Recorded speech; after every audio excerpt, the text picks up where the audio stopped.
While he was still speaking, Judas, one of the 12, arrived. With him was a large crowd with swords and clubs, from the chief priests and the elders of the people. Now the betrayer had given them a sign, saying, "The one I will kiss is the man. Arrest him." At once he came up to Jesus and said, "Greetings, Rabbi," and kissed him.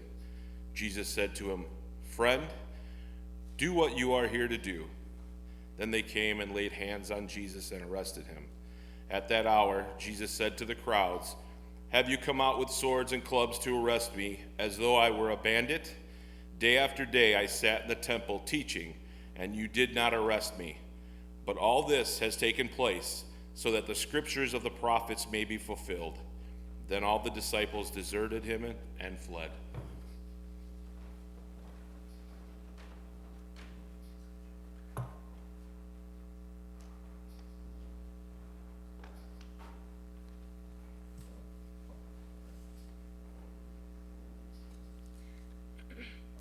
Now the chief priests and the whole council were looking for false testimony against Jesus, so that they might put him to death. But they found none, though many false witnesses came forward. At last 2 came forward and said, "This fellow said, 'I am able to destroy the temple of God and to build it in 3 days.'" The high priest stood up and said, "Have you no answer? What is it that they testify against you?" But Jesus was silent. Then the high priest said to him, "I put you under oath before the living God. Tell us if you are the Messiah, the Son of God." Jesus said to him, "You have said so, but I tell you, from now on you will see the Son of Man seated at the right hand of the power and coming on the clouds of heaven." Then the high priest tore his clothes and said, "He has blasphemed. Why do we still need witnesses? You have now heard his blasphemy. What is your verdict?" They answered, "He deserves death." Then they spat in his face and struck him.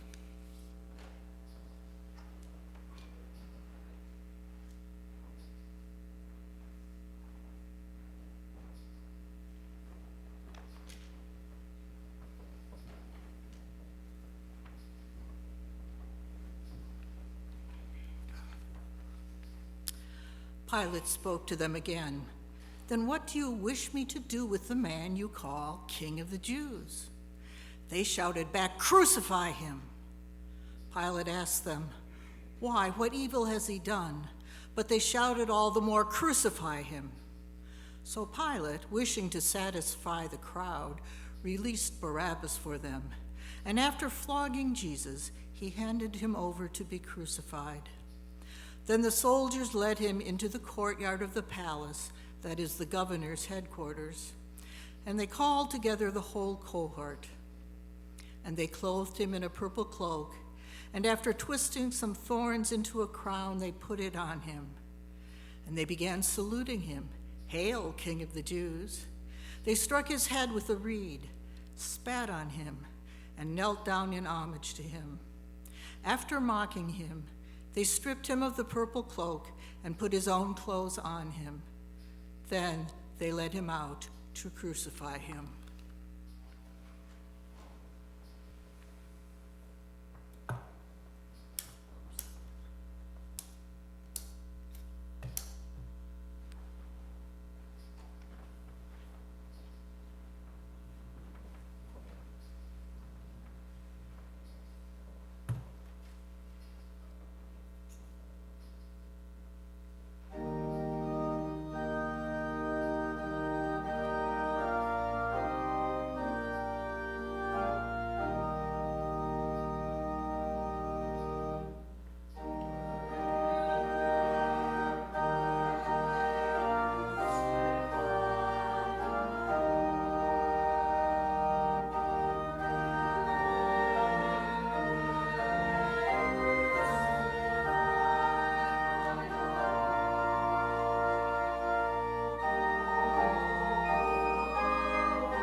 When they came to the place that is called the Skull, they crucified Jesus there with the criminals, one on his right, one on his left. Then Jesus said, "Father, forgive them, for they do not know what they're doing." And they cast lots to divide his clothing, and the people stood by watching. But the leaders scoffed at him, saying, "He saved others. Let him save himself, if he is the Messiah of God, his chosen one."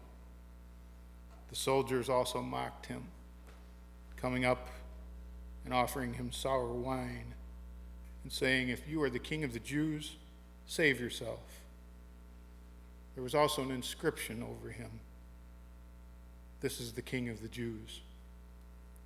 One of the criminals who were hanging there kept deriding him and saying, "Are you not the Messiah? Save yourself and us." But the other rebuked him, saying, "Do you not fear God, since you are under the same sentence of condemnation? And we indeed have been condemned justly, for we are getting what we deserve for our deeds. But this man has done nothing wrong." Then he said, "Jesus, remember me when you come into your kingdom." He replied, "Truly I tell you, today you will be with me in paradise." It was now about noon, and darkness came over the whole land until 3 p.m, when the sun's light failed. And the curtain of the temple was torn in two. Then Jesus, crying out with a loud voice, said, "Father, into your hands I commend my spirit." Having said this, he breathed his last breath.